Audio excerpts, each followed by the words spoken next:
आज हम एक बड़ा महत्वपूर्ण टॉपिक पढ़ने वाले हैं और वो टॉपिक जो होगा वो बायोडायवर्सिटी होगा, जैव विविधता होगा। और जैव विविधता का रोल सभी जगह रहता है। बड़ा अच्छा कंसेप्ट है, उस कंसेप्ट को यहां पर हम करने वाले हैं। तो मैं जैव विविधता नामक टॉपिक पर आज पहुंचता हूं। बड़ा इंपॉर्टेंट टॉपिक रहेगा आपके लिए। और मैं आपको एक बात बताते चलता हूं जो सभी को पता होना चाहिए, जैव विविधता, क्योंकि आपके पूरे के पूरे सीटेट में या यूपी टेट में इस शब्द का बड़ा रोल है, जैव विविधता।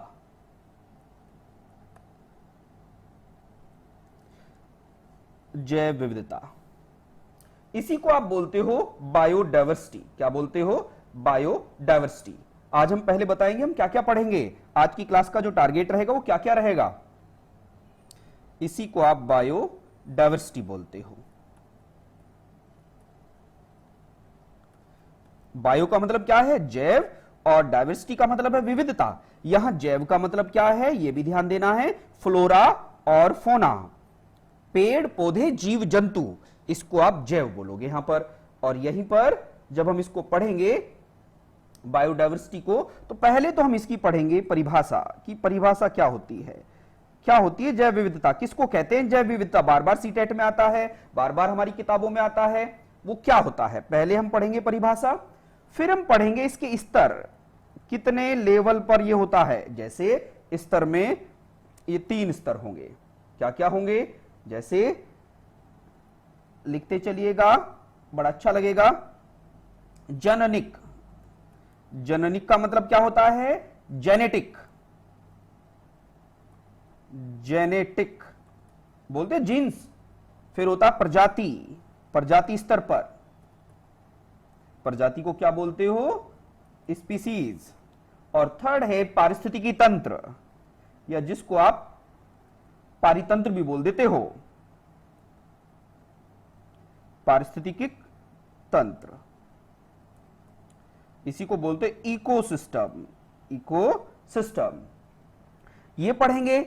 इसके जस्ट बाद हम क्या पढ़ने वाले हैं, देखो सबसे पहले जैव विविधता क्या होती है, फिर उसकी परिभाषा क्या है, जैव विविधता के स्तर क्या होते हैं, मतलब लेवल क्या होते हैं, फिर उसके बाद जैव विविधता को मापते कैसे हैं।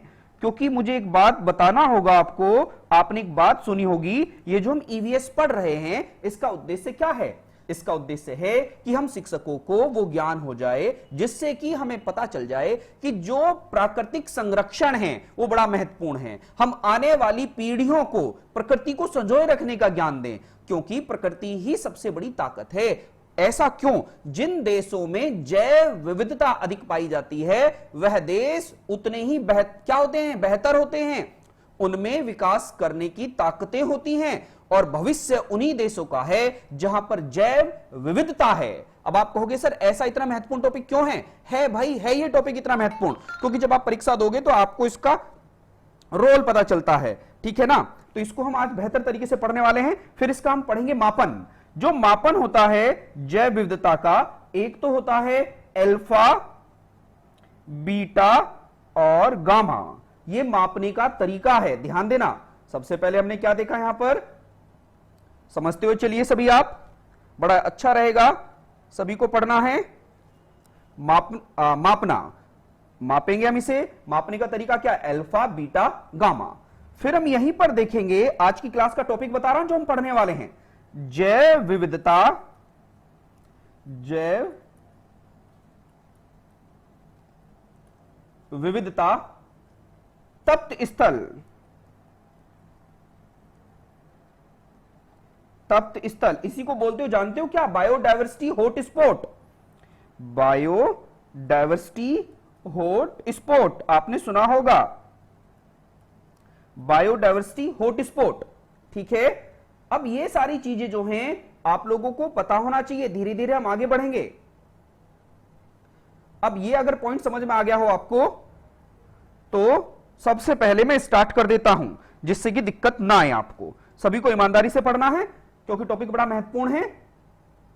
यहीं पर आपके सामने एक टॉपिक और क्रिएट होगा, वो टॉपिक क्या होगा वो भी बता देता हूं मैं आपको, जिससे कि चीजें और बेहतर तरीके से क्लियर हो जाए। फिर यहीं पर हम जो टॉपिक पढ़ेंगे, फिर क्या पढ़ेंगे? जैव विविधता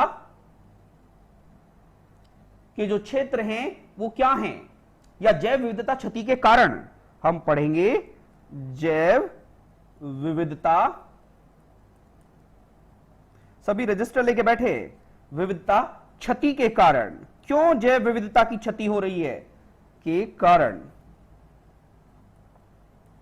और फिर उसके उपाय, संरक्षण के उपाय, संरक्षण के उपाय। आज की क्लास का एजेंडा ये रहेगा, ठीक है। मैं वापस टॉपिक एक बार घुमा देता हूं जिससे दिक्कत ना बने। आज हम क्या पढ़ने वाले हैं, जैव विविधता किसको बोलते हैं, बायोडायवर्सिटी किसको बोलते हैं, फिर उसकी परिभाषा क्या है, उसके स्तर क्या हैं, फिर उसको मापते किसमें हैं, और फिर जैव विविधता तप्त स्थल कौन से हैं, जैव विविधता तप्त स्थल, हॉट स्पॉट क्या हैं, हॉट स्पॉट आपको समझ में आना चाहिए। फिर जैव विविधता क्षति के कारण, कि जैव जीवों में जो क्षति हुई है वो किस, उसके कारण क्या हैं, ये भी हम पढ़ेंगे। फिर हम क्या देखेंगे, उसके संरक्षण के उपाय पढ़ेंगे कि उसको कैसे संरक्षित किया जा सकता है। देखो ये बहुत महत्वपूर्ण टॉपिक है, इसको आपको यहां पर समझते हुए चलना है, अदरवाइज बड़ी समस्या आ जाएगी, ठीक है। अगर ये समझ में आया हो इतनी सी बात तो मुझे बताएं, क्योंकि फिर आप कहेंगे कि सर ये बात समझ में नहीं आई, क्योंकि इंपॉर्टेंट टॉपिक है, पूरा ईवीएस इसी टॉपिक पर डिपेंड है, पूरा पर्यावरण विज्ञान इसी टॉपिक पर निर्भर करता है। अब आप कहोगे सर ऐसा क्यों, क्योंकि मैंने अभी तो बताया है, जिन देशों के अंदर जीवों की विविधता पाई जाती है वहां पर भोजन पर्याप्त मात्रा में होता है, क्योंकि प्रकृति ने भारत को खुले दिल से दिया है सब कुछ, प्रकृति ने भारत को खुले दिल से सब कुछ दिया है। अब आप कहोगे ऐसा क्यों सर, क्योंकि भारत के अंदर दुनिया में सर्वाधिक जैव विविधता पाई जाती है, जीवों की विविधता पाई जाती है, ठीक है। ये वो टॉपिक होंगे जो हम आज पढ़ने वाले हैं। तो सबसे पहले पहला ही वर्ड पकड़ लेते हैं, स्टार्टिंग कर लेते हैं। फर्स्ट वर्ड से जैव विविधता शब्द दिया किसने, क्या है इसका मीनिंग, तो ये समझिएगा मेरे साथ, आप चलिएगा मेरे साथ इसमें। तो मैं आपको लेके चलता हूं जैव विविधता शब्द के बारे में किस व्यक्ति ने ये दिया। ध्यान देना, वास्तविक तौर पर जो ये जैव विविधता वर्ड है, जैव विविधता शब्द है, अब हम इसकी परिभाषा जब पढ़ेंगे, इसकी जब हम परिभाषा पढ़ने वाले हैं तो परिभाषा हमें रटना नहीं है, इसको समझना है। परिभाषा हमें रटना नहीं है, इसको समझना है। पहले मुझे कोई बताए, आप में से बड़े बड़े ज्ञानी हैं, मैं उम्मीद करता हूं आप में से मुझे एक वर्ड जरूर बताएंगे। क्या बताएंगे, मुझे बताएं जैव विविधता शब्द देने वाले व्यक्ति का नाम क्या है, जैव विविधता शब्द देने वाले व्यक्ति का नाम बताएं मुझे, आप में से जल्दी बताइएगा। उम्मीद करता हूं आप मुझे बताएंगे जो जैव विविधता शब्द है वो किसने दिया है। Well done, good. जैव विविधता जो शब्द है, परिभाषा पढ़ने से पहले इस बात को समझ लीजिएगा, समझते हुए चलिएगा। इसका एक्चुअल मीनिंग है बायोलॉजिकल डाइवर्सिटी, बायोलॉजिकल डाइवर्सिटी। ध्यान देना, जीवीय विविधता बोलते हैं इसको, जीवीय। वेल डन, रोचक जी वॉल्टर बता रही हैं, वेल अभी अभी इस पे बात बिल्कुल सही कह रहे हैं, अभी बहुत सारी चीजें आपको क्लियर होंगी। Very good.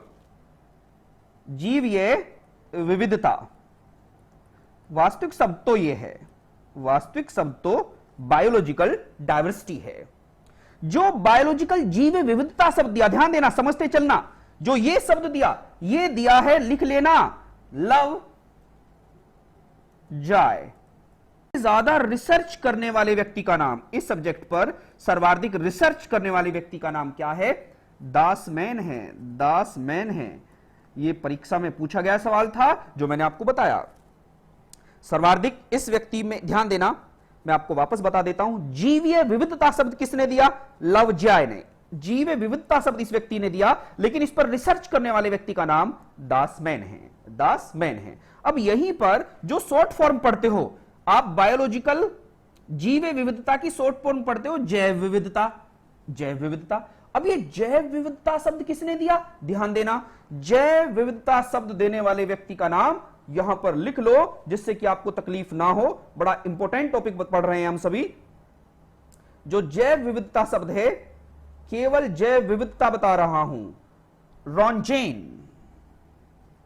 किसने दिया है, ध्यान देना, लिखते चले जाना। यह शब्द किसने दिया है? रॉन्जेन ने। डब्ल्यू रॉन्जेन सुना होगा आपने, डब्ल्यू रॉन्जेन का नाम सुना होगा। लेकिन इस पर भी रिसर्च करने वाले व्यक्ति का नाम, जिसने बहुत रिसर्च करी, उसका नाम है विल्सन। क्या नाम है? विल्सन। ये रिसर्च करने वाले व्यक्ति का नाम है और ये शब्द देने वाले व्यक्ति का नाम है।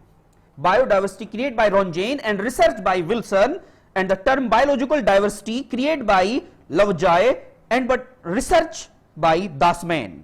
केवल इतनी वर्ड बात कही है, इसको आप लिख लीजिएगा, समझ लीजिएगा, ठीक है? क्योंकि बायोडाइवर्सिटी का मीनिंग क्या है यह आपको पता होना चाहिए। एक्चुअल जैव विविधता शब्द क्रिएट हुआ है बायोलॉजिकल डाइवर्सिटी से। बायोलॉजिकल डाइवर्सिटी का मतलब क्या होता है? जीवीय विविधता। लेकिन हम किताबों में जीवीय विविधता नहीं पढ़ते, हम पढ़ते हैं जैव विविधता। तो जैव विविधता शब्द किसने दिया? रॉन्जेन ने। और इस पर रिसर्च किसने की? विल्सन ने। Biodiversity and biological diversity is different. Biological diversity नाम किसने दिया? लवजॉय ने। और इसी को बायोडाइवर्सिटी किसने कहा? रॉन्जेन ने। असली बात तो यही है, किताबों में यही तो आपकी समस्याएं हैं। जो आप पढ़ते हो वहां पर दोनों एक शब्द दिखता है, लेकिन दोनों में नाम देने वाले व्यक्तियों के नाम अलग अलग हैं, ठीक है? ये दोनों सब कुछ लिख लेना परीक्षा में आए, क्योंकि आपकी जो सीटेट की किताबें हैं, ये जो कुंजी मार्केट से मिलती है, उनमें ये शब्द नहीं मिलने वाले हैं, आपको बिल्कुल नहीं मिलने वाले हैं।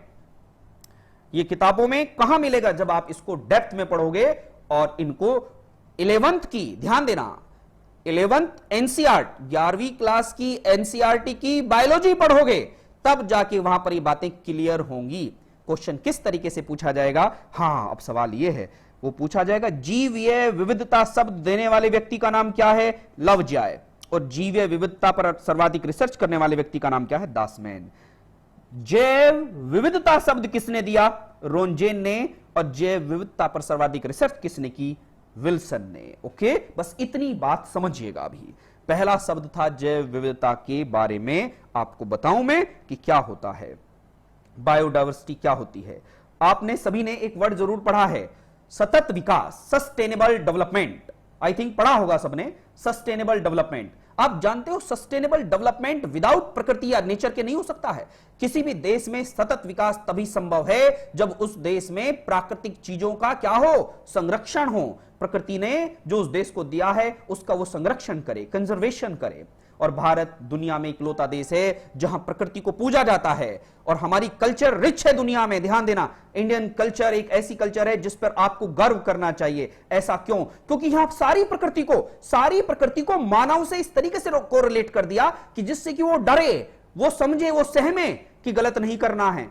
आपके अंदर आपकी जो संस्कृति है और मेरी जो संस्कृति है, उस संस्कृति पे आपने कभी देखा पेड़ों की भी पूजा की जाती है? सोचा क्यों? और पेड़ों में भी उन पेड़ों की पूजा की जाती है जो प्रकृति के लिए वरदान हैं। जैसे पीपल का पेड़ 24 घंटे ऑक्सीजन देता है, बरगद का पेड़ आपने सुना होगा, तुलसी का पेड़ पूजा जाता है। यहां पर तुलसी का पेड़ पूजा जाता है। जानते हो क्यों? क्योंकि भारत की कल्चर रिच है। आप जानते हो हमारे तो ऋषि मुनियों ने, हमारे तो ग्रंथों में कितने महत्व के साथ अच्छी तरीके से डिजाइन किया गया। क्या देखो, हमने जीवों का संरक्षण किया और पूरा का पूरा चक्र हमने साइकिल अपने ग्रंथों में उठा के देखेगा, अपने वेदों में उठा के देखेगा। हम तो दुनिया में सर्वाधिक ऐसे देश हैं जो हमारी संस्कृति में ही बायोडाइवर्सिटी है।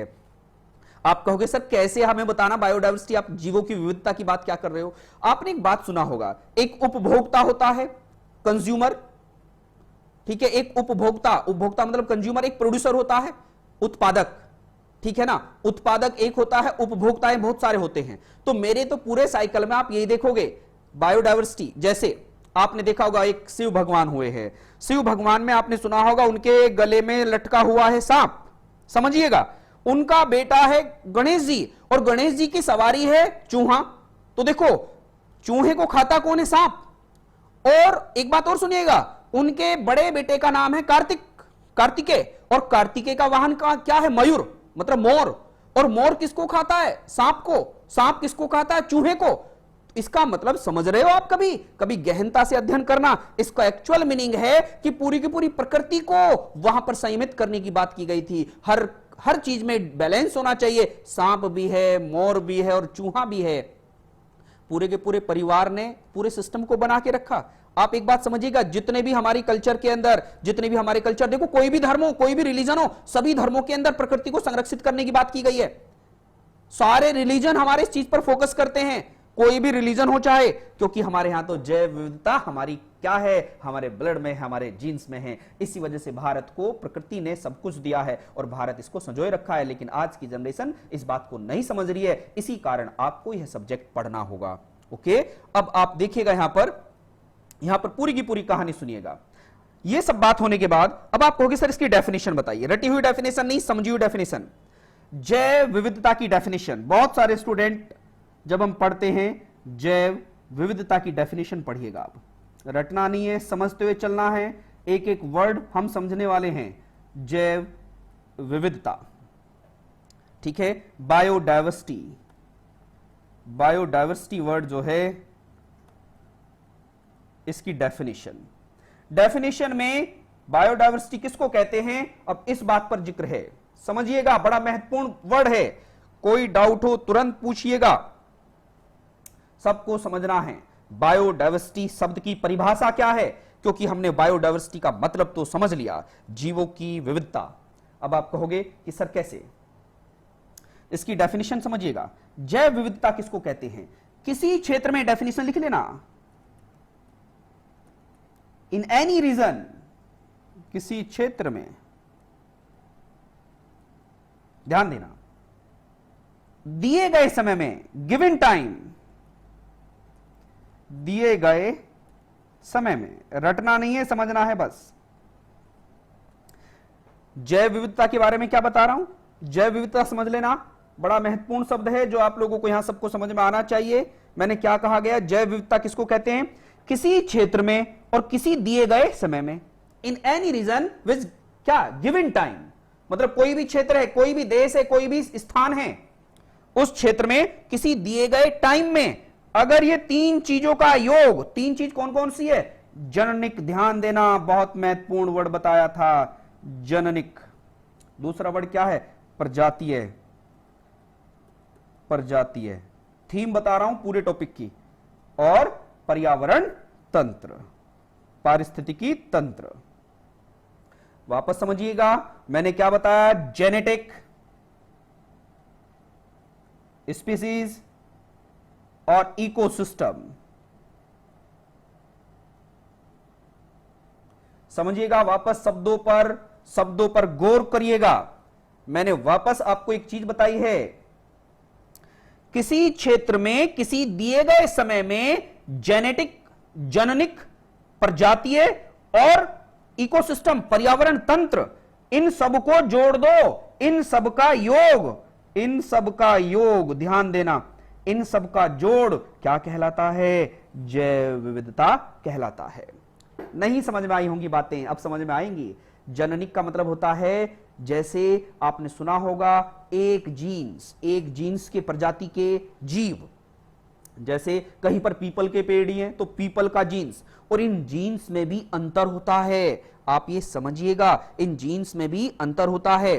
Change and versatility of living organism on earth, देखिएगा बिल्कुल सही बात है। जैव विविधता किसको कहेंगे, जहां पर जेनेटिक, स्पीसीज, प्रजातियां और इकोसिस्टम, ये इन सब चीजों को अगर मैं जोड़ दूं, इन सब चीजों को जोड़ दूं तो क्या कहलाता है, बायोडाइवर्सिटी कहलाता है। समझाऊंगा, टेंशन नहीं लेना है, एक एक शब्द समझाऊंगा यहां पर। जननिक क्या होता है, प्रजातीय क्या होता है, और पर्यावरण तंत्र क्या होता है, इकोसिस्टम क्या होता है, ये सारे वर्ड हमें समझने जरूरी हैं। कोई पूछे व्हाट इज बायोडाइवर्सिटी तो क्या बताएंगे, एक किसी क्षेत्र में किसी दिए गए समय में सभी जननिक, जेनेटिक्स, स्पीसीज, प्रजातियां और इकोसिस्टम के योग को आप क्या कहते हैं, जैव विविधता कहते हैं। क्या कहते हो, जैव विविधता कहते हो। ये शब्द आप लोगों को यहां पर समझते चलना है, महत्वपूर्ण शब्द हैं जो आप सभी को यहां पर स्तर से पढ़ना है। आपने क्या क्या पढ़ा, ये तीन वर्ड जो आपको परेशान कर रहे हैं, तीन वर्ड आपको परेशान कर रहे हैं, क्या क्या, जननिक, प्रजाति और पारिस्थितिक, इनको समझिएगा आप। इनको समझने के लिए मैं यहां पर जो स्तर, लेवल, ये स्तर है, लेवल, तीन लेवल बताए। फर्स्ट वन जननिक, सेकंड स्तर क्या बताया, प्रजाति, प्रजातियां। थर्ड क्या बताया? इकोसिस्टम, इकोसिस्टम, पर्यावरण या पारिस्थितिकी तंत्र, पारिस्थितिकी तंत्र। इन तीनों वर्ड्स का मीनिंग समझिएगा। इन तीनों का योग ही तो क्या कहलाता है? Biodiversity. Who has given this definition? Rosen, Rosen ने दिया था इसको। किसने दिया था? रोंजन ने। एक्चुअल आप जब हम किताबें पढ़ते हैं वहां पर एग्जैक्ट चीजें नहीं समझ में आती हैं, वहां पर तो हम उस चीज को रटते हैं, लेकिन यहां मीनिंग समझिएगा। जनिक किसको बोलते हैं? जेनेटिक किसको बोलते हैं? जेनेटिक किसको बोलते हैं? स्पीसीज किसको बोलते हैं? और पारिस्थितिकी तंत्र किसको कहते हैं? ये सारी चीजें आप यहां पर समझते चलिएगा। बड़ा महत्वपूर्ण चीजें हैं जिससे कि समस्या, बिल्कुल समस्या का निदान हो जाए। समस्या का निदान होना बहुत जरूरी है। अब इसका मीनिंग समझिएगा। अब जो मैं कहता हूं जननिक का मतलब होता है जीन के स्तर पर, जीन के स्तर पर। सुना ना कभी जीन्स के स्तर पर? यह बात समझिएगा, जैसे आपने सुना होगा गेहूं की भी प्रजातियां अलग अलग होती है, वीट। चावल की भी जो जननिक है जीन्स अलग अलग होते हैं, ठीक है। अब एक बात समझिएगा, कुछ चावल अलग किस्म के होते हैं। देखो प्रजाति चावल है लेकिन उसके जीन्स अलग अलग हैं। प्रजाति क्या है? चावल, राइस मैंने एग्जांपल लिया, या वीट लिया, या कुछ भी लीजिएगा। आप जो किसान बैकग्राउंड से ताल्लुकात रखते होंगे उन्होंने देखा होगा, उन्होंने सुना होगा, हर जो जीन्स होते हैं, जीन्स क्या होते हैं? माता पिता के लक्षण संतानों तक पहुंचाते हैं, मतलब वाहक होते हैं। जो जीन्स होते हैं माता पिता के लक्षण को संतानों में पहुंचाते हैं, वो जीन्स होते हैं। और एक मां बाप की संतानों में भी अलग अलग लक्षण पाए जाते हैं। एक माता पिता की संतानों में भी अलग अलग क्या होते हैं? लक्षण पाए जाते हैं, जीन्स पाए जाते हैं। क्योंकि किसी में जीन्स कोई और पहुंचा, किसी में कोई और पहुंचा। ध्यान देना, सभी की प्रकृति अलग अलग होती है। सेम ऐसे ही मैंने बताया, जो जीन होता है, जीन के स्तर पर जो क्या होता, बहुलता पाई जाती है। जैसे मैंने एक प्रजाति ले ली चावल, चावल की भी जीन अलग अलग हैं, जिसको आप बोलते हो किस्म अलग अलग हैं। कुछ बासमती कहते हो, कुछ अलग अलग नाम से इसको जानते हो। बात समझ में आई? तो एक पूरे के पूरे सिस्टम में, एक क्षेत्र में, एक दिए गए समय में जो जीन्स अलग अलग होते हैं उनको जोड़ लो। क्लियर है? जैसे अगर मैंने चावल की किस्म बहुत सारी प्रकार की होती है, या गेहूं की किस्म बहुत प्रकार की होती है, गन्ने की किस्म बहुत प्रकार की होती है, इन सब को अगर मैं इकट्ठा कर लूं तो क्या जीन के स्तर पर यह बात आई थिंक समझ में आई होगी। कितने लोगों को यह बात क्लियर हुई? जल्दी बताइएगा मुझे, क्योंकि महत्वपूर्ण बात थी और आप लोगों को सबको यह बात क्लियर होनी चाहिए थी। जल्दी बताइएगा।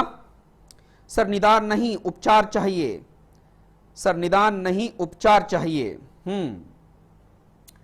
स्तर में फर्स्ट वन क्या है? जेनेटिक।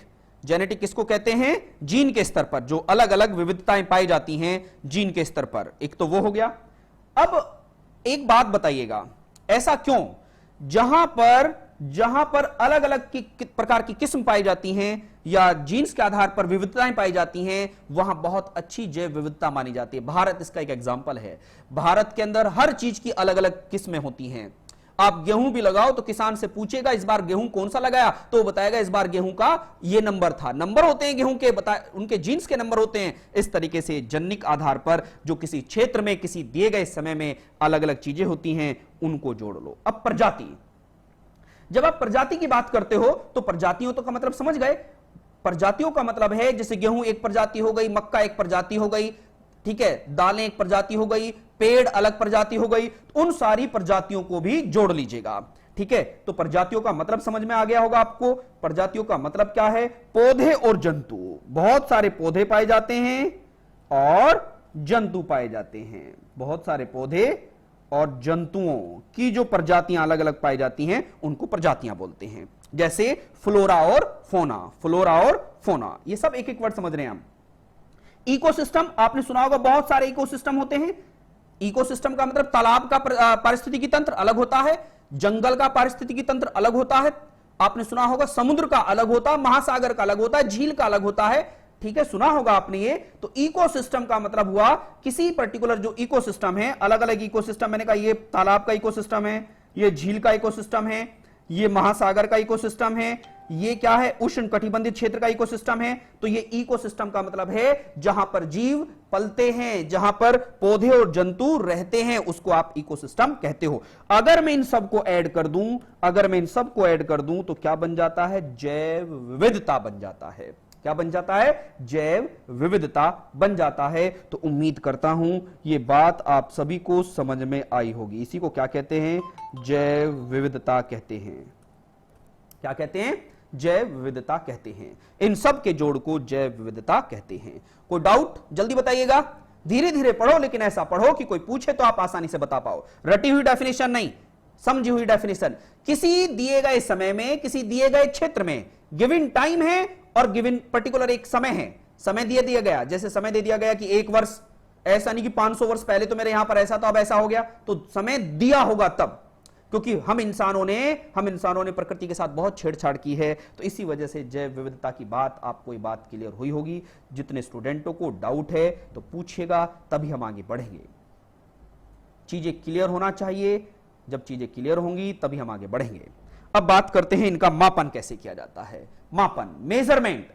अब आप कहोगे सर मापन का मतलब क्या हुआ है, मतलब क्यों नहीं, मतलब इस वजह से है, आपने सुना होगा ये जाति विलुप्त हो रही है, ये रेड डेटा बुक में जा रही है। अरे कहीं ना कहीं तो मेजर हुआ होगा ना, तभी तो मापन किया गया होगा। या आपने सुना होगा गिद्ध। आप समझिएगा, हम इंसान क्यों परेशान हैं। गिद्ध की बात जैसे मेरे दिमाग में आई, गिद्ध इस प्रकृति से विलुप्त होते हुए जा रहे हैं। और आपने ऑब्जर्व किया होगा, हमारे यहां पर तो जो हमारी कल्चर है, उस कल्चर में बताया गया है, जब सीता को हरण कर लिया था रावण ने, तो जो पहली बार रावण का सामना भी किसने किया था, जटायु ने किया था। तो ध्यान देना, रामायण के युद्ध में पहला शहीद कौन था, जटायु, जो एक पक्षी था। और जटायु के भाई संपाति ने ही क्या बताया था, रावण का पता बताया था, किसको, राम लक्ष्मण को। इसका मतलब समझिएगा, उसके पीछे की कहानी समझिएगा। हम कितने रिच थे तब, हम कितने धनी थे तब, और आज हम निर्धन हैं, क्योंकि हमने गिद्धों को ही समाप्त कर दिया, जो एक डिकंपोजर का काम करता था प्रकृति से। आज हमने उसी को समाप्त कर दिया है। समझिएगा, ये हमारी एक हम रिच थे, धनता था, उसकी बात कर रहे हैं। आज तो हम निर्धन हैं, क्योंकि आज हमने बहुत सारे जीवों को समाप्त कर दिया है इस प्रकृति से। हमने इस प्रकृति को बहुत नुकसान पहुंचाया है। तो अब ये सारी बातें हैं। अब मापन पे बात करते हैं, मापेंगे कैसे, क्योंकि टॉपिक पहले लिख चुका हूं, ध्यान देना, वापस चलिएगा। समझ गए, ये सारी बातें थी। जैव विविधता किसको कहते हैं, देखो परिभाषा हो गई, स्तर हो गए। अब हम पढ़ रहे हैं मापते कैसे हैं, मापना कैसे होता है, मापा कैसे जाता है। फिर हम क्या पढ़ेंगे, जैव विविधता हॉटस्पॉट, मतलब जीवों की कमी कहां कहां हुई है। और फिर इसके बाद हम क्या पढ़ेंगे, जैव विविधता क्षति के कारण कौन कौन से कारण हैं जो नुकसान हुआ है। फिर उसके बाद हम पढ़ेंगे उनके उपाय, संरक्षण के उपाय, अब कैसे बचाएं, बचाने का तरीका तो बता दो, समाप्त तो हम करते हुए जा रहे हैं। ये चीजें आपको बच्चों को इसी तरीके से बताना होगा। फिर हम पहुंचे कहां पर, फिर हम पहुंचे जैव विविधता की परिभाषा, ये सब कुछ पढ़ा हमने। ध्यान दीजिएगा, बार बार रिपीट इस वजह से करा रहा हूं जिससे कि तकलीफ ही ना उत्पन्न हो। फिर हमने स्तर पढ़े, स्तर पढ़ने के बाद अब हम पढ़ रहे हैं मापते कैसे हैं, जैव विविधता को मापे कैसे। ठीक है, बिल्कुल बिल्कुल। डिक्लोफेनेक सोडियम, एक ऐसा इनका सवाल है कि सर जो गिद्ध हैं, गिद्ध कौन सी दवाई के कारण, कौन सी दवाई ऐसी थी जिसके कारण प्रकृति से गिद्धों को नुकसान पहुंचा है। बड़ा अच्छा सवाल पूछा है इन्होंने, ध्यान देना। सवाल पूछा है कौन सी दवाई के कारण गिद्धों की कमी महसूस हुई है। तो देखो, उस दवाई का नाम था डिक्लोफेनेक। लिख देता हूं क्योंकि वर्ड पूछा है। लिख लेना, डिक्लोफेनेक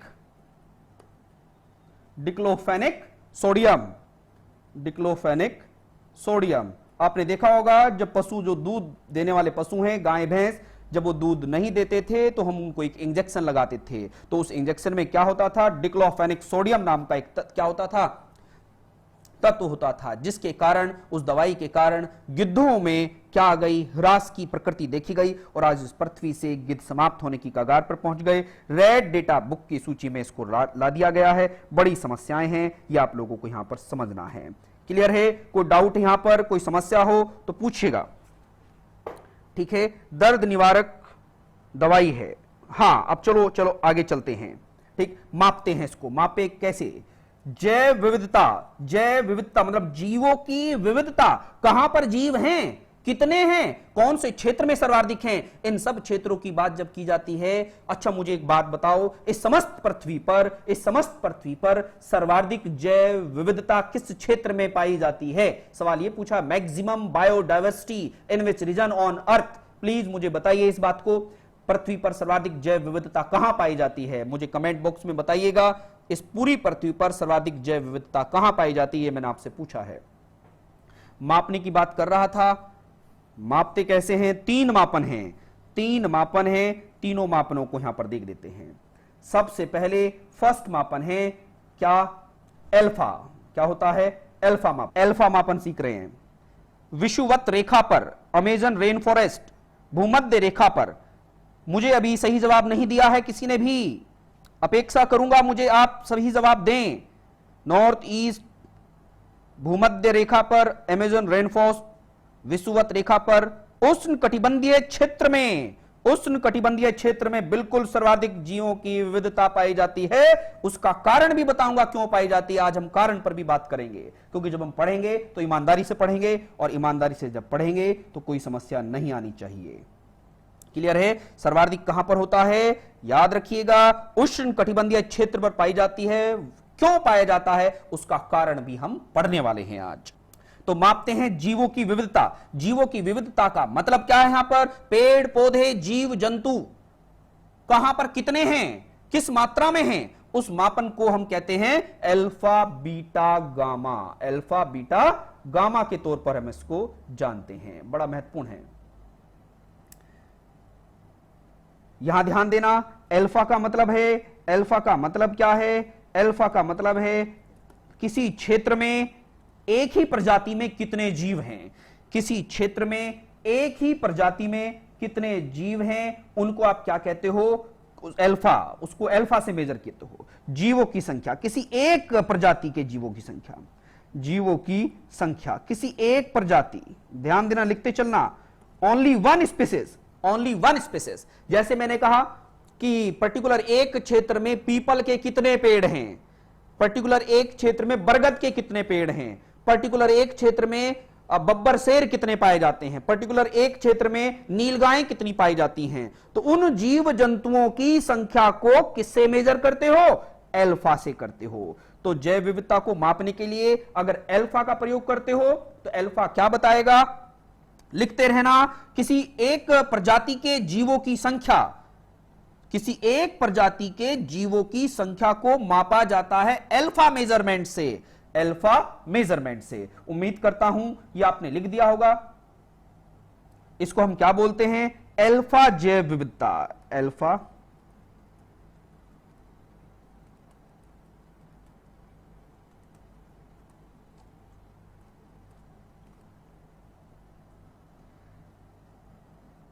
ध्यान दीजिएगा, बीटा किसको कहेंगे? बीटा किसको कहेंगे? वापस समझिएगा, एक बात और महत्वपूर्ण तरीके से समझिएगा। अल्फा जैव विविधता किसको कहेंगे? किसी एक पारिस्थितिकी तंत्र में, एक पारिस्थितिकी तंत्र है, जैसे तालाब है या जंगल है, तालाब का है या जंगल का है या किसका है, उष्ण कटिबंधीय क्षेत्र का है, कहीं का भी, या घास का है, तो सबका पारिस्थितिकी तंत्र अलग अलग होता है। एक पारिस्थितिकी तंत्र में एक प्रजाति के जीवों की संख्या क्या कहलाती है? अल्फा जैव विविधता कहलाती है। अल्फा जैव विविधता कहलाती है। ये एक पारिस्थितिकी तंत्र है, उसमें जितने भी जीव होंगे उन जीवों की संख्या को अल्फा जैव विविधता कहेंगे। अब बीटा क्या हुआ? अब सवाल है आपके मन में कि सर बीटा किसको कहेंगे? बहुत महत्वपूर्ण है, बड़ा अच्छा लगेगा। बीटा किसको? किन्हीं दो पारिस्थितिकी तंत्रों में, किन्हीं दो पारिस्थितिकी तंत्रों में किस स्तर पर, किस स्तर पर, किन्हीं दो पारिस्थितिकी तंत्रों में किस स्तर पर, किस स्तर पर जीवों में बदलाव आ रहा है, जीवों में बदलाव आ रहा है, बदलाव आ रहा है। समझते हुए चलिएगा, ये दो पारिस्थितिकी तंत्र हो गए। एक पारिस्थितिकी तंत्र ये हो गया इकोसिस्टम, दूसरा इकोसिस्टम ये हुआ। दो इकोसिस्टम हैं दो इकोसिस्टम में एक पारिस्थितिकी तंत्र से दूसरे पारिस्थितिकी तंत्र में बदलाव कैसे आ रहा है। जैसे अगर मैं आपके सामने एग्जांपल दूं, किस प्रकार जीवों की संरचना बदल रही है, ध्यान देना, समझिएगा। दो पारिस्थितिकी तंत्रों में जीवों की संख्या कैसे बदल रही है। जैसे मैंने एग्जांपल के तौर पर कहा, आपने सुना होगा गिर नेशनल पार्क। गिर नेशनल पार्क कहां पर है? गिर नेशनल पार्क कहां पर है, जल्दी बताइएगा। गुजरात। और कान्हा नेशनल पार्क कहां पर है? कान्हा नेशनल पार्क कहां पर है? मध्य प्रदेश। तो यहां पर जीवों की संरचना में कैसे बदलाव आ रहा है। ठीक है, दो अलग अलग पारिस्थितिकी तंत्र हो गए, अलग अलग क्षेत्र हो गए, उन क्षेत्रों में जीवों की संख्या कहां पर किस प्रकार की है और कहां पर किस प्रकार की है। कुछ कॉमन यहां होंगे, कुछ कॉमन यहां होंगे, कुछ अलग यहां होंगे, कुछ अलग यहां होंगे। किस स्तर पर जीवों में बदलाव आ रहा है, इस बदलाव को आप किस नाम से जानते हो? उम्मीद करता हूं बात समझ में आ रही है। Well done, good good. तो मैंने आपसे क्या पूछा, किन्हीं दो पारिस्थितिकी तंत्रों में जीवों की संख्या में बदलाव आना। जीवों की संख्या कैसे बदलती है कि वहां पर लंगूर पाए जाते हैं, वहां पर बंदर पाए जाते हैं। लंगूर अलग प्रजाति हो गई, बंदर अलग प्रजाति हो गई, तो ये जो अंतर आया, कहीं पर गिलहरी पाई जाती है, कहीं पर नहीं पाई जाती है। तो इन सब चीजों के जो अंतर को किन्हीं दो पारिस्थितिकी तंत्रों में बीटा जैव विविधता कहते हैं। क्या कहते हैं? बीटा जैव विविधता कहते हैं। ध्यान देना, बीटा जैव विविधता कहते हैं। अब बात आती है गामा जैव विविधता।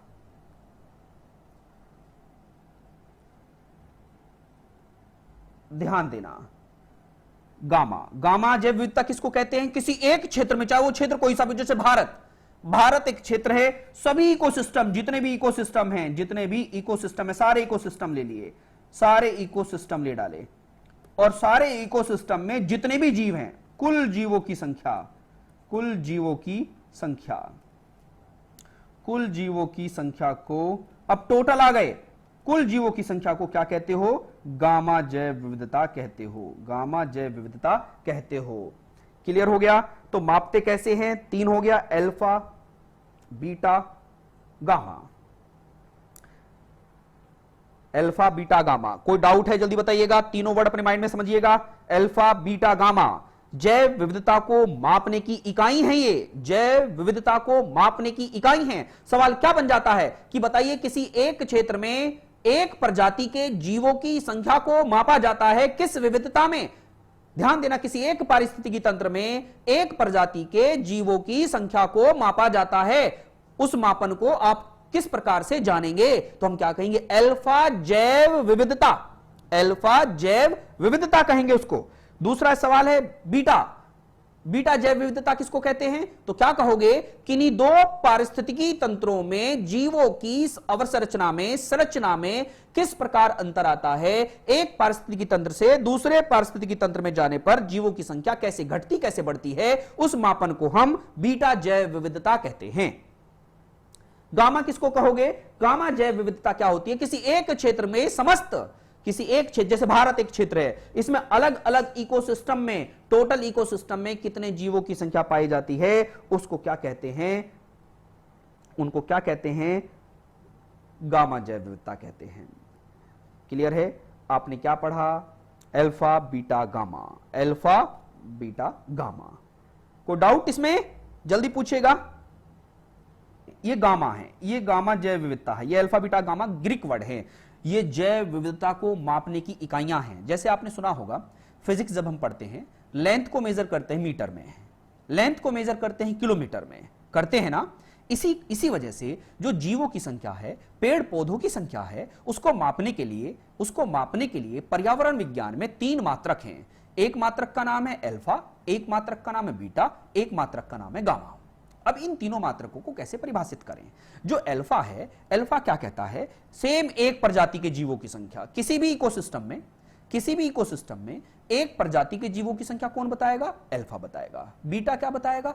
किन्हीं दो पारिस्थितिकी तंत्रों में एक पारिस्थितिकी तंत्र की तुलना दूसरे पारिस्थितिकी तंत्र से की जा रही है, कि वहां पर जीव अलग प्रकार के पाए जाते हैं, वहां पर जीव अलग प्रकार के पाए जाते हैं, तो उनकी अवसंरचना में जो परिवर्तन हुआ है, उन जीवों की संख्या कैसी है, कहां पर इस प्रकार के कॉमन जीव हैं, कहां पर ये नए जीव पाए गए हैं, कहां पर ये बिल्कुल अलग है, तो उनको हम क्या कहेंगे? बीटा।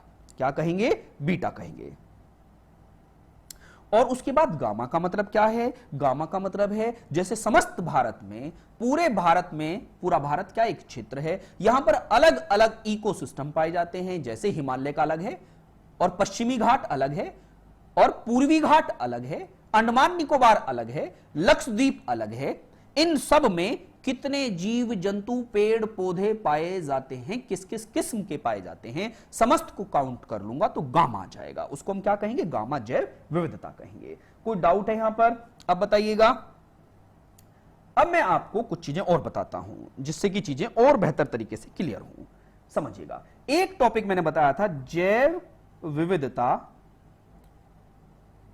प्रवणता, ग्रेडियंट। जैव विविधता प्रवणता, समझते चलिएगा इस बात को। जैव विविधता प्रवणता क्लियर है? अब यहां पर जैव विविधता प्रवणता को कैसे समझते हैं, यहां पर समझिएगा। जैव विविधता प्रवणता यह बड़ा अच्छा टॉपिक है, समझते हुए चलिएगा।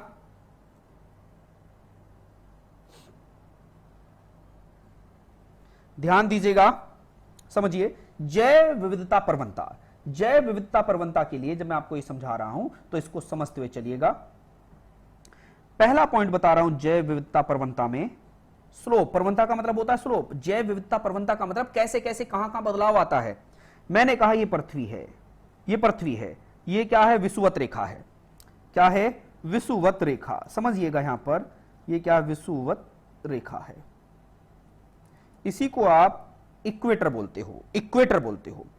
समझिए, बड़ा महत्वपूर्ण सवाल है, बिल्कुल समझिएगा। इसको आप क्या कहते हो? नॉर्थ पोल कहते हो। इसको आप क्या कहते हो? साउथ पोल कहते हो। उत्तरी ध्रुव कहते हो और इसको आप क्या कहते हो? दक्षिणी ध्रुव कहते हो। दक्षिणी ध्रुव कहते हो। सीटेट में एक सवाल आता है। सीटेट में क्या सवाल आया समझिएगा आप सभी।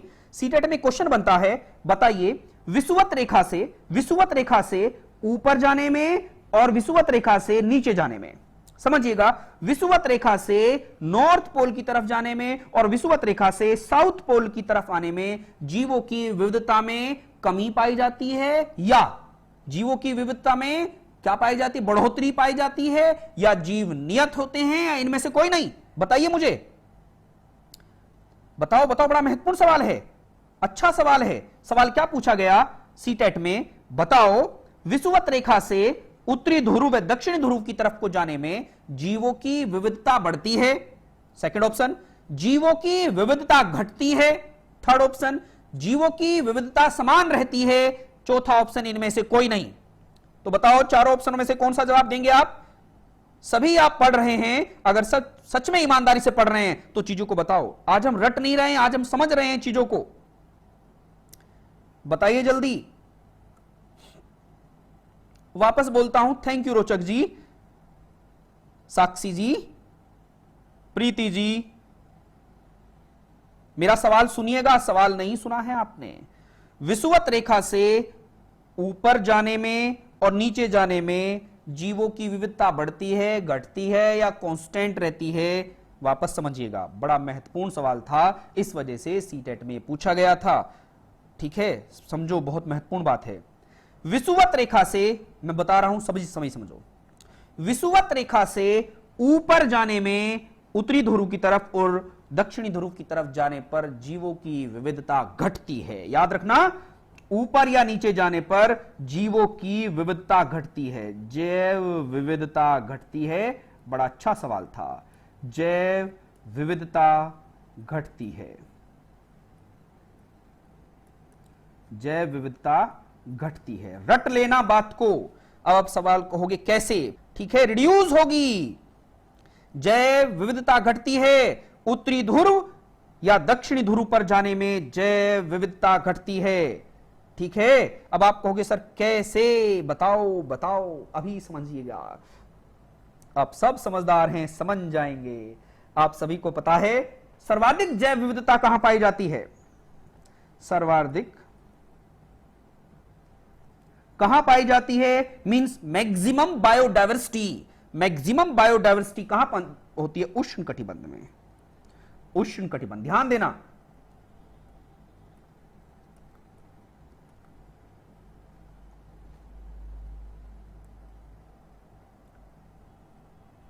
समझिएगा, उष्ण कटिबंध में सर्वाधिक जैव विविधता पाई जाती है। ट्रॉपिक जोन सुना है ना, ट्रॉपिक जोन, ट्रॉपिक जोन आप सभी ने पढ़ा है, मैं पहले ही बता चुका हूं आपको। ट्रॉपिक जोन, तो ट्रॉपिक जोन किसको बोलते हैं, अब बात यह है यहां पर ट्रॉपिक जोन किसको कहेंगे। ट्रॉपिक जोन ये होता है, आप सभी को पता है, जिससे कि बातें क्लियर हो जाएं। इसको आप क्या बोलते हो, इसको आप बोलते हो 0 डिग्री, इसको बोलते हैं 23.5 डिग्री उत्तर, इसको बोलते हैं 23.5 डिग्री दक्षिण। ओके, क्लियर है। इसको आप उत्तर बोलोगे, जिसको बोलते हो कर्क रेखा, और जिसको बोलते हो मकर रेखा। कर्क और मकर रेखा, जो ये क्षेत्र है, जो ये क्षेत्र है, यहां पर सर्वाधिक जैव विविधता पाई जाती है। फिर इसके बाद आप देखोगे ये क्या है, 66.5 डिग्री उत्तर, और फिर ये 90 डिग्री उत्तर। जैसे इससे ऊपर चलोगे, जैसे इससे नीचे चलोगे, जीवों की संख्या क्या हो जाती, कम हो जाती है। अब आप कहोगे सर क्यों, क्योंकि यहां सर्दी पड़ती है, और जहां सर्दी पड़ती है वहां जीव नहीं होते, कम होते हैं। आपने सुना होगा, आपने सुना होगा, एक क्षेत्र ऐसा है जहां 6 महीने रात 6 महीने दिन होता है, वहां पेड़ पौधे नहीं पाए जाते हैं। जब पेड़ पौधे नहीं होंगे तो जीवों की विविधता कम होगी ना। क्लियर है, आप समझ गए, क्लियर है, कोई डाउट बताओ जल्दी। इसका मतलब जहां सूर्य का प्रकाश सर्वाधिक होता है, जहां सूर्य का प्रकाश सर्वाधिक होता है, जीवों की संख्या वहां होती है। इसका कारण क्या है, क्योंकि सूर्य के प्रकाश से ही जीवन है, और उस जीवन को प्राप्त करते ही पेड़ पौधे जीव जंतुओं में क्या होती है, वृद्धि होती है। इसका मतलब सर्वाधिक जहां सूर्य का प्रकाश होता है वहां पर क्या होगा, वहां पर ही क्या पाया जाता है, जीव विविधता पाई जाती है, वहीं पर ही जीव विविधता पाई जाती है। कितने स्टूडेंट को बात क्लियर हुई, मैं जानता हूं पहले भी आपको ये आता था, लेकिन आज हम और अच्छी तरीके से सीख रहे हैं इसको, जिससे कि तकलीफ ना हो। कोई डाउट, कोई समस्या है, क्योंकि सूर्य का प्रकाश ही आवश्यक है, क्योंकि पृथ्वी पर समस्त ऊर्जा का स्रोत क्या है, सूर्य है, और जहां सूर्य का प्रकाश सर्वाधिक पड़ता है वहां जीवों की संख्या, पेड़ पौधों की संख्या सर्वाधिक होती है। इसी वजह से इस क्षेत्र पर जीवों की संख्या सर्वाधिक होती है, और इसके ऊपर और इसके नीचे जाने पर, इसके ऊपर और इसके नीचे जाने पर जीवों की संख्या घटती है, जैव विविधता घटती है। चलो भैया और भी देख लेते हैं, समस्या नहीं है, आपको तो बस पढ़ना है। देखो उष्ण कटिबंध में अब क्यों, अब सवाल है उष्ण कटिबंध में क्यों। हर चीज के पीछे आप जब इस तरीके से देखेंगे तो आपको सीखने की ताकत बढ़ेगी। रोचक जी मेरा कमेंट्स देखो सर। हां भैया आपने कमेंट क्या किया था अभी, सर कोरल रीफ भी इसलिए इसी जोन में पाई जाती है। सर जी क्या प्लीज डिफाइन कोरल रीफ। रोचक जी कोरल रीफ का कंसेप्ट अलग है, कोरल रीफ हम अलग से पढ़ेंगे, ठीक है। महासागरीय जब स्थिति पढ़ेंगे हम तब पढ़ेंगे। कोरल रीफ क्या है, महासागरीय है। अभी हम क्या पढ़ रहे हैं, पूरी पृथ्वी का पढ़ रहे हैं, ठीक है। बिल्कुल बिल्कुल मैं जरूर बताऊंगा, no doubt, please proceed. Thank you Sakshi ji, Shivani ji, ठीक है। अब देखिएगा सर्वाधिक जैव विविधता, सवाल है उष्ण कटिबंध में क्यों पाई जाती है। क्योंकि यहां पर देखो ऑब्जेक्टिव सवाल कैसे कैसे बनते हैं वो सारे ले रहा हूं मैं। सवाल पूछा क्यों पाई जाती है, क्योंकि यहां पर हिमयुग का प्रभाव, हिमयुग का प्रभाव, हिमयुग का प्रभाव सबसे कम होता है। हिमयुग, हिमयुग किसको बोलते हैं, देखिए आपको एक बात याद रखनी है, इस पृथ्वी पर जो हिमयुग आता है, हिमयुग का मतलब बर्फ जम जाती है चारों तरफ। जब बर्फ ही बर्फ जम जाती है तो पेड़ पौधे जीव जंतु मर जाते हैं। हिमयुग कहां आता है, हिमयुग यहां पर आता है और हिमयुग यहां पर आता है। इसका मतलब ये जो क्षेत्र है यहां हिमयुग आने की संभावना रहती है, इस क्षेत्र पर हिमयुग आने की संभावना रहती है, परंतु जहां सूर्य का प्रकाश सर्वाधिक है वहां पर तो सदियों से का मतलब क्या हुआ, जब से पृथ्वी बनी है तब से जीव हैं। सदाबहार वन आपने सुना होगा इसी क्षेत्र में पाए जाते हैं, दुनिया की बड़ी बड़ी नदियां इस क्षेत्र में पाई जाती हैं, दुनिया के सर्वाधिक लोग इस क्षेत्र में पाए जाते हैं, दुनिया की सर्वाधिक जनसंख्या इस क्षेत्र में पाई जाती है। इसी वजह से पेड़ पौधे जीव जंतु सबसे ज्यादा कहां पाए जाते हैं, उष्ण कटिबंधीय क्षेत्र में पाए जाते हैं। प्रवाल भित्तियां ऑस्ट्रेलिया में हैं 100 से ज्यादा, उस पर भी हम आएंगे, आज ही आएंगे, टेंशन मत लीजिएगा, टॉपिक थोड़ा सा बदल जाएगा, उन पर भी एक एक करके सब पर आएंगे। पहले मुझे बताओ, डाउट तो नहीं है जो हम पढ़ रहे हैं? तो अगर आपसे कोई सवाल पूछता है उष्ण कटिबंध में सर्वाधिक जीव जंतु क्यों पाए जाते हैं, वहां एक ऑब्जेक्टिव सवाल में एक ऑप्शन हो क्योंकि वहां हिमयुग का प्रभाव कम होता है, ये जवाब देंगे। क्योंकि वहां हिमयुग का प्रभाव कम होता है, क्योंकि जवाब होना चाहिए। आधे तो हमने पढ़ लिया, क्योंकि वहां तो ये जवाब ही नहीं था। क्या नहीं था? सूर्य का प्रकाश सर्वाधिक होता, ये नहीं था, वहां पर ये था जवाब। वहां पर हिमयुग का प्रभाव कम होता है, तो आप घूम जाओगे कि ये हिमयुग क्या है। तो हिमयुग का मतलब क्या है? हिमयुग का मतलब है जहां पर बर्फ ज्यादा हो जाती थी, इस कारण वहां पर हिमयुग का प्रभाव कम होता है। क्लियर हुआ? समझ में आया आपको? कोई डाउट तो नहीं है? क्लियर है? अब देखिएगा, उष्ण कटिबंध में हिमयुग का प्रभाव कम था। आपने ये बातें क्लियर हुई, ये बात समझ में आ गई होगी। अब हम आगे बढ़ते हैं। क्लियर है? दूसरा वर्ड क्या कहेंगे? उष्ण कटिबंध में किस कारण जीव विविधता बढ़ी है? दूसरा कारण बताओ। क्योंकि यहां मौसमी परिवर्तन अधिक नहीं है। क्योंकि यहां मौसमी परिवर्तन अधिक नहीं है। बड़े बड़े अच्छे सवाल बता रहा हूं मैं आपको। ये मौसमी परिवर्तन कम होते हैं। क्लियर है? अब आप कहोगे सर ये मौसमी परिवर्तन का मतलब क्या है भैया? मौसमी परिवर्तन का मतलब जैसे जो ये हमारा क्षेत्र है, यहां बहुत ज्यादा समस्याएं नहीं है। बहुत ज्यादा समस्याएं क्यों नहीं है?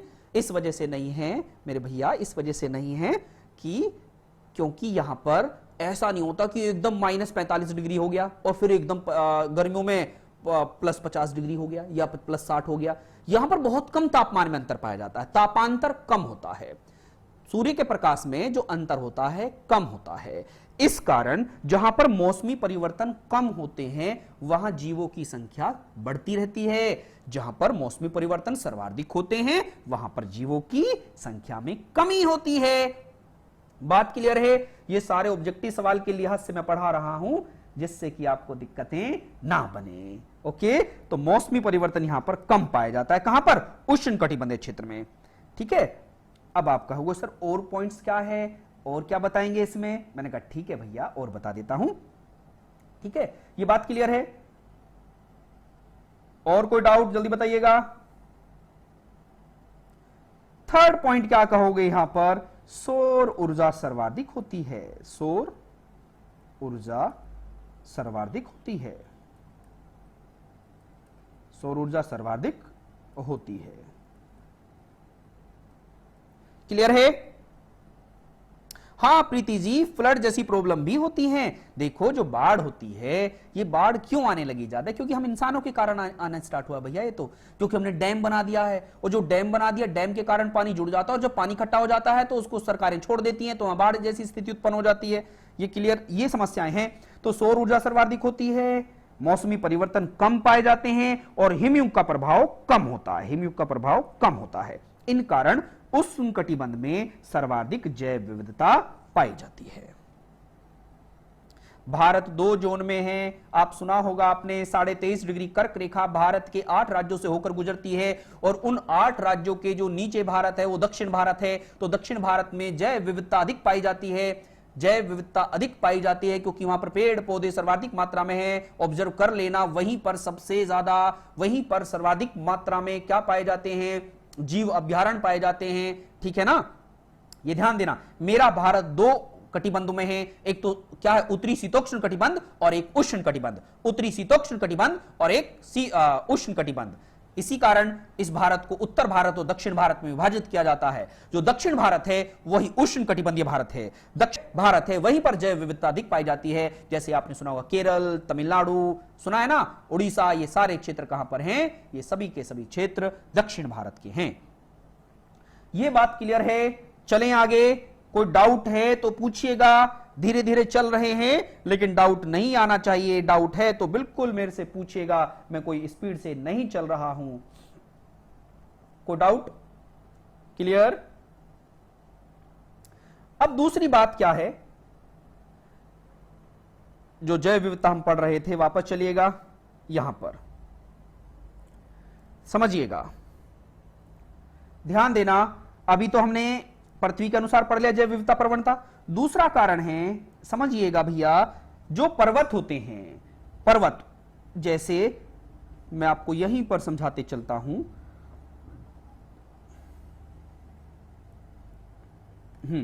जैव विविधता प्रवणता हम पढ़ रहे थे, उसमें एक कारण था उष्णकटिबंध, वो बता दिया नीचे। वो उष्णकटिबंध मैंने आपको नीचे समझाया। देखो उष्णकटिबंध के कारण क्या क्या चीजें होती हैं, क्लियर हुआ। क्यों पाई जाती है सर्वाधिकता, ये बात क्लियर हुई। अब जैव विविधता प्रवणता में दूसरा पॉइंट क्या है? जैव विविधता प्रवणता में दूसरा पॉइंट ये है, जैसे ये पर्वत है, ये पहाड़ है, तो एक बात समझना, ऊंचाई पर जाने पर, पहाड़ों पर ऊंचाई पर जाने पर जैव विविधता में कमी पाई जाती है। जैव विविधता में कमी पाई जाती है, यह भी लिख लेना, जैव विविधता में कमी पाई जाती है, कमी पाई जाती है। ये बात समझ में आई, क्लियर है? कोई डाउट? पहाड़ों पर क्योंकि हम जैव विविधता प्रवणता पढ़ रहे हैं, स्लोप पढ़ रहे हैं। स्लोप मतलब ऊंचाई नीचाई, प्रवणता का मतलब होता है स्लोप। स्लोप का मतलब ऊंचा नीचा, ऊंचा नीचा का मतलब जैसे विषुवत रेखा से ऊपर या नीचे जाएं तो जैव विविधता बढ़ती है घटती है, बात हो गई।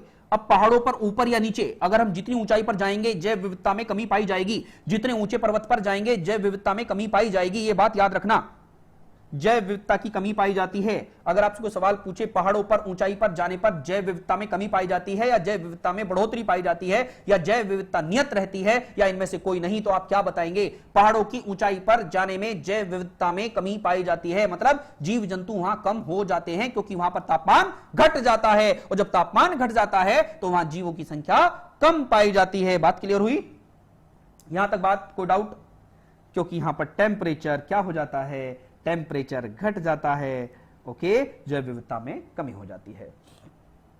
कोई डाउट यहां पर? तो जैव विविधता प्रवणता क्लियर हो गया। मैं उम्मीद करता हूं जैव विविधता प्रवणता आपको बात समझ में आ गई होगी। कोई डाउट, कोई समस्या है तो मेरे से पूछेगा। अब हम आगे बढ़ते हैं, बहुत इंपॉर्टेंट वर्ड है जो हम पढ़ने वाले हैं। चलें आगे। अब चलते हैं थोड़ा आगे, बहुत धीरे धीरे पढ़ रहे हैं अब, क्योंकि मुझे एक स्टूडेंट ने कहा कि सर हम वो लिखते भी तो हैं ना, जब हम नोट्स करते हैं तो आप समस्या कर देते हैं, आप आगे बढ़ जाते हैं। बिल्कुल धीरे धीरे पढ़ाऊंगा भैया, कोई जल्दीबाजी नहीं है, कोई पेपर भी आसपास नहीं है। इस वजह से अब ज्ञान अर्जित करो, जब पेपर सामने आता है तो बहुत रफ्तार से पढ़ना होता है। अब थोड़ा सा मेहनत करिएगा, चीजों को समझते चलिएगा, कहीं बोलना पड़ जाए तो चीजों पर आप बोल पाओ, ठीक है? ऐसे उद्देश्य निर्मित कीजिएगा, कहीं मौका मिले तो आप इन चीजों को बता पाओ। अब हम थोड़ा आगे चल देते हैं, समझिएगा अब हम क्या पढ़ने जा रहे हैं। अभी मैंने आपको एक वर्ड बताया था, हॉट स्पॉट। क्या बताया था? Hot spot. हॉट स्पॉट, इसी को हिंदी में बोलते हैं जैव विविधता, जैव विविधता तप्त स्थल, तप्त स्थल, जैव विविधता तप्त स्थल, हॉट स्पॉट। क्यों बता रहा हूं? क्योंकि जब आप पढ़ते हो ना ये हॉट स्पॉट क्या है, कोरल रीफ क्या है, समझो मेगा डाइवर्सिटी क्या है, ये थोड़ी छोटी समस्याएं उत्पन्न हो जाती हैं और हम घबरा जाते हैं।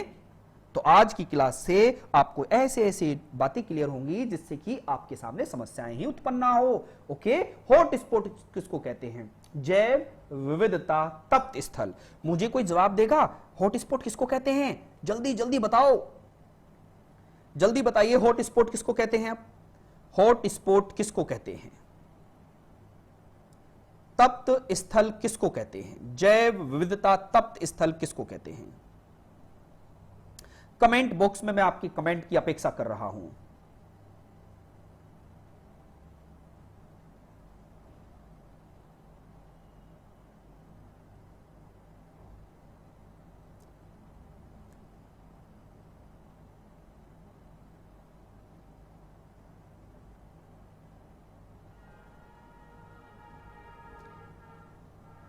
गुड गुड, मुझे जवाब दीजिएगा आप, हॉट स्पॉट किसको कहते हैं? Hot spot, well done.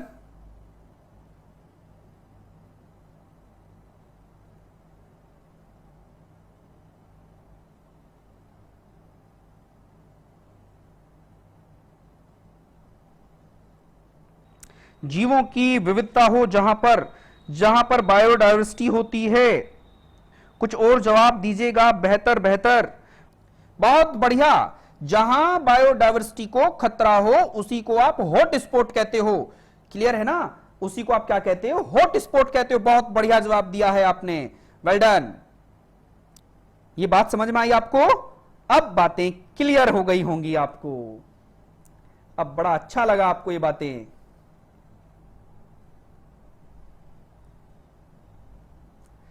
अब इसका मीनिंग समझिएगा, अब इसका मीनिंग समझिएगा, जिससे कि चीजें क्लियर हो जाए।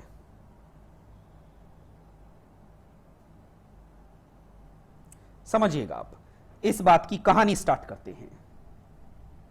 यह वर्ड, हॉट स्पॉट वर्ड देने वाले व्यक्ति का नाम नॉर्मन आयर्स है। Norman Aires. Hot spot word किसके द्वारा दिया गया? कौन है वो पर्यावरणविद? उस पर्यावरणविद का नाम है नॉर्मन आयर्स।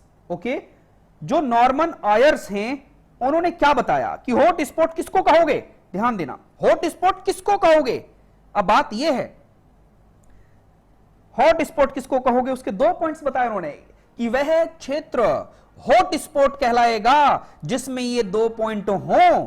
और हॉट स्पॉट का मतलब होता क्या है? जहां पर जीवों की विविधता को खतरा हो, जीवों की संख्या में समस्याएं उत्पन्न हो रही हो, हम मानवों ने उनके आवासों को उजाड़ दिया हो, ठीक है, उसको हम क्या कहेंगे? हॉट स्पॉट क्षेत्र कहेंगे। क्या कहेंगे भैया?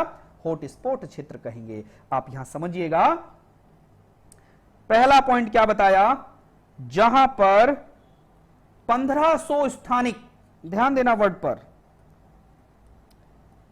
स्थानिक, स्थानिक को क्या बोलते हैं? एंडेमिक। स्थान, स्थान का मतलब जैसे हमारे उत्तर प्रदेश में, फिर किसी ने कहा कि तमिलनाडु में, स्थान, स्थान चेंज हो गया ना, तो 1500 स्थानिक संवहनीय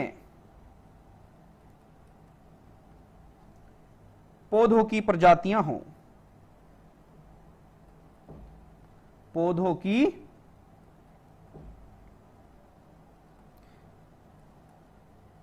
प्रजातियां हों। पहली कंडीशन ध्यान देना, हॉट स्पॉट किसको कहते हैं?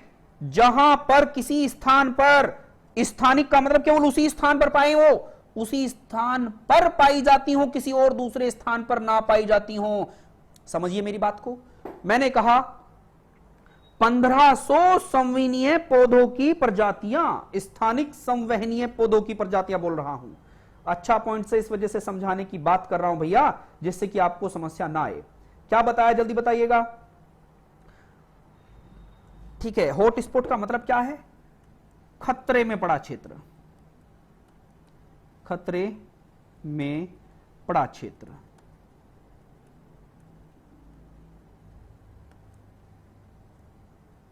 खतरे में पड़ा क्षेत्र। परंतु यहां पर बायोडायवर्सिटी बहुत अधिक पाई जाती है, अधिक पाई जाती है।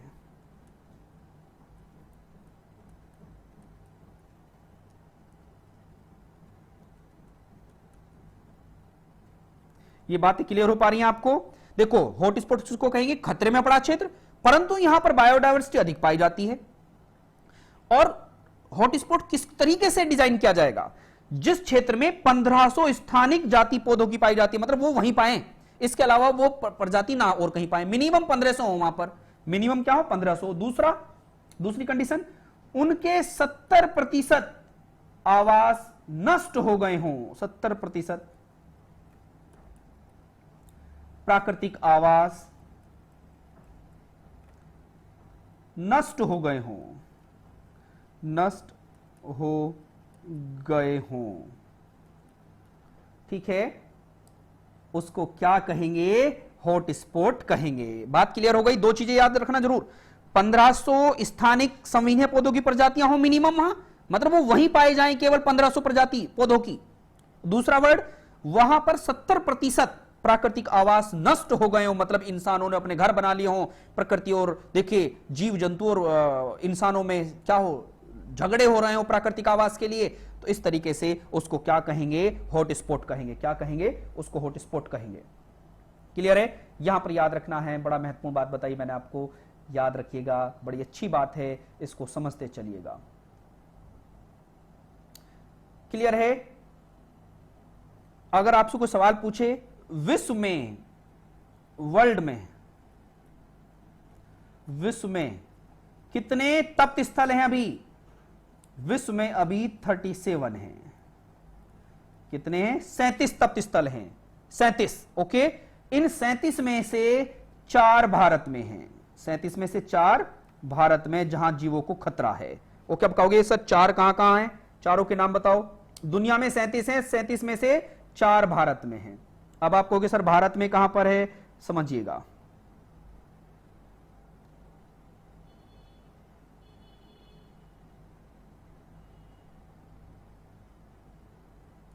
ये भारत है, अगर समझिएगा, भारत में 4 हॉटस्पॉट हैं। एक तो हिमालय में, ये वाला क्षेत्र हिमालय, हिमालय ध्यान देना। सेकंड वाला कहां हो गया, ये वाला क्षेत्र, इसको बोलते हैं वेस्टर्न घाट, वेस्टर्न घाट, पश्चिमी घाट। ओके, और एक ये वाला क्षेत्र है, इसका नाम है इंडो बर्मा, इंडो बर्मा। और चौथा जो है ये वाला निकोबार द्वीप समूह, निकोबार, निकोबार द्वीप समूह। याद रखोगे, समवहनीय का मतलब है जिसमें क्या पाए जाएं, जैसे एंजाइम, फंजाइम नाम सुना होगा आपने।